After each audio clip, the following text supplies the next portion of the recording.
शिव महापुराण तो यहां तक कहती है कि आपका कोई काम अटक रहा है, कोई काम नहीं हो रहा, बहुत परेशान हो गए, बहुत थक गए, उस काम के लिए सबके हाथ भी जोड़ लिए, सबके पास होकर आ गए, पर वो काम बढ़ ही नहीं रहा, तो निवेदन करते हैं घी के दिए में काली तिल डालकर सोमवार के दिन शंकर जी के मंदिर के सामने तुम रूका जी का नाम लेकर दिया लगाकर जिस काम को तुमने दुनिया के आगे कहकर देख लिया, कर देख लिया, नहीं हुआ, उस कार्य को एक बार दिया लगाकर निवेदन कर फिर जाकर देखना, काम आगे बढ़कर ही रहेगा, छूटेगा। और उस ईर्षा से कारण क्या? अपना ईर्षा से भला नहीं हो सकता, ईर्षा से अपना भला नहीं हो सकता, ईर्षा से अपना बुरा ही होगा। ईर्षा से कभी अपना भला नहीं हो सकता कि अपना भला हो, ईर्षा से हमेशा बुरा ही होता।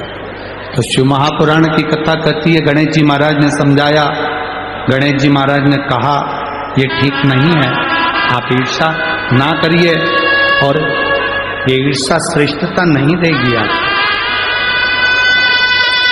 क्यों किसी गौतम बाबा पर, क्यों अहिल्या माता पर, किस लिए?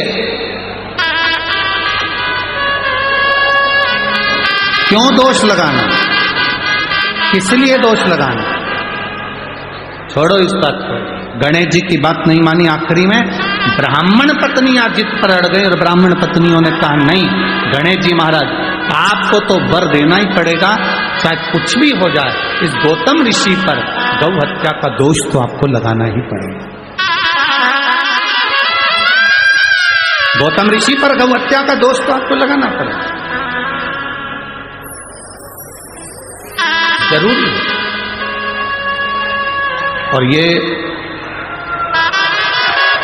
गौतम ऋषि पर गौ हत्या का दोष लगे, तब गौतम ऋषि को धक्के मारकर जब निकाला जाए, तब उसमें प्रसन्नता, तब उसमें प्रसन्नता।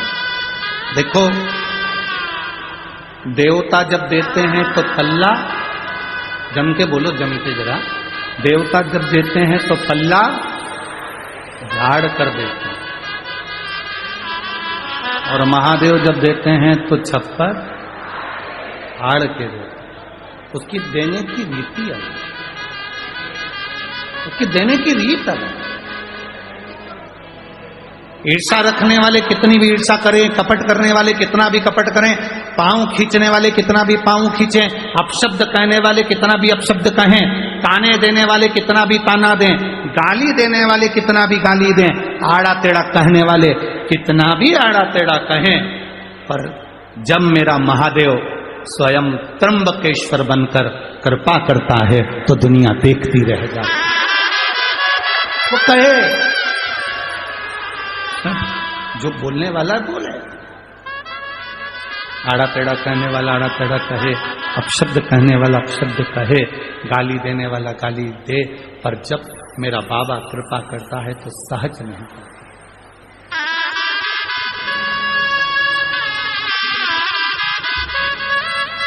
2021 में 11 मार्च के दिन बाबा ने जुड़वा बच्चे दिए थे इनको, एक बेटा एक बेटी।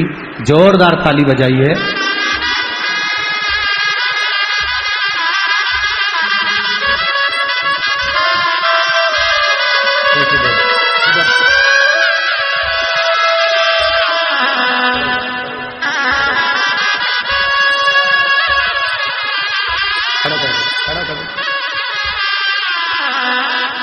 ये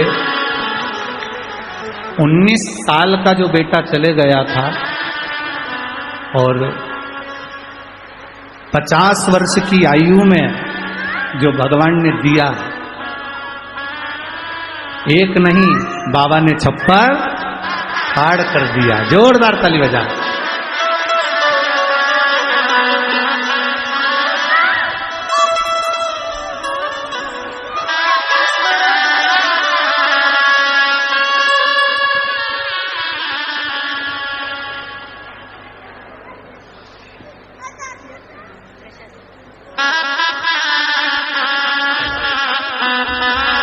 बच्चों का नाम शिवाय और शिवांगी रखा है। बहुत बहुत साधुवाद। अरे लुटा दिया भंडार कर दिया मारा काशी वाले, लुटा दिया भंडार काशी वाले कर दिया मारा काशी वाले।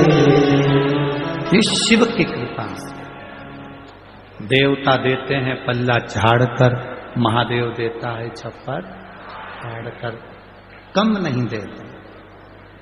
इस पत्र में एक बात इन मां ने लिखी है, मैं कभी भरोसा नहीं करती थी किसी महाराज की बात पर। ढेरों से मिली, इसके बाद भी मेरा बेटा 19 साल का चले गया। दुख कितना होता है जवान बेटे जाने का। और गुरुजी आपकी शिव पुराण वास्तव में शंकर खुद बोलता है और एक नहीं, एक की जगह दो देता है। शिव तत्व देने वाला, उसकी कृपा क्या होती है वो स्वयं जाने। स्वयं शिव कथा कर रहे हैं। गणेश जी ने समझाया, नहीं मानी, और गणेश जी के समझाने पर भी नहीं मानी। तब गणेश जी गाय बन गए और गणेश जी गौ माता बनकर, दुर्बली सी गाय बनकर, दुर्बल सी गाय बनकर वहां विहार करने लगे। गौतम बाबा की उस कुटिया में विहार घूम रहे। आज गणेश जी को भी प्रसन्नता है कि मैं किस जगह पर गया हूं, किस जगह पर। जिन गौतम ऋषि की इस तपोस्थली में जहां शंकर के पार्थिव शिवलिंग का निर्माण होता है, जहां माता अहिल्या मिट्टी को मसकर सुंदर तैयार कर कर पार्थिव शिवलिंग का निर्माण करती है, और उस निर्माण का सुख गौतम ऋषि के आनंद में दर्शन में होता है। आज मुझे प्रसन्नता है कि आज गणेश जी सोच रहे हैं, विचार कर रहे हैं कि मैं इतनी सुंदर जगह पहुंचा। प्रसन्नता। जैसे देवराज नाम के ब्राह्मण को चोरी का धन ले जाकर शंकर जी के मंदिर में बैठ गया था और उसको अंदाजा नहीं था क्या मुझे कैलाश धाम मिल सकता है, क्या मुझे कैलाश धाम मिलेगा, उसको अंदाजा नहीं था। क्या कैलाश मिल सकता है?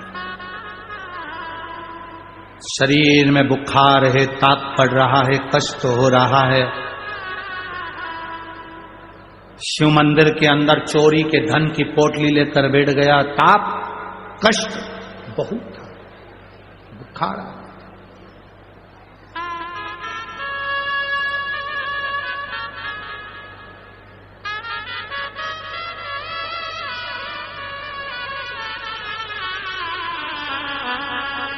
अब इतना शरीर में कष्ट,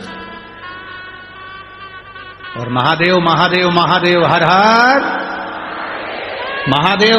मंदिर के अंदर पंडित जी चिल्ला रहे थे और देवराज नाम के ब्राह्मण को गुस्सा आ रहा था क्योंकि उसके शरीर में कष्ट था। जब शरीर में बुखार आता है, ताप बढ़ता है, शरीर में कष्ट बढ़ता है, भोजन छूट जाता है। जब घर में पाप बढ़ता है, व्यसन बढ़ता है, आड़ा टेढ़ा धन बढ़ता है, तो भगवान का भजन छूट जाता है। तुम रोज पहले तुम भगवान के व्रत कर लेती थी, तकलीफ नहीं आती थी, पूजन कर लेती थी, तकलीफ नहीं आती थी, नवरात्रे गणेश जी सब अच्छे से करती थी। अब जैसे जैसे बहुएं आ गई, परिवार बढ़ गया, पोता पोती नाती पंती सब होते चले गए, घर में पूजन का मन नहीं करता। अब अच्छे से कोई पूजन पाठ नहीं होता, मन नहीं लगता। समझ लेना, बुखार बढ़ा तो भोजन छूटा, शरीर में ताप बढ़ा तो भोजन छूटा, पेट दुखा, सिर दुखा, कुछ भी दुखा तो भोजन छूटा। और घर में अगर पाप बढ़ा, कुछ कष्ट, ये पाप कर्म जब घर में बढ़ता है तो भजन छूट जाता है, भजन छूट। आज देवराज मंदिर से बाहर निकला, बेलपत्री के वृक्ष के नीचे देवराज बैठ गया। शरीर में कष्ट था, बहुत कांप रहा था। बेलपत्र के वृक्ष के नीचे उसके प्राण छूट गए, प्राण छूट गए।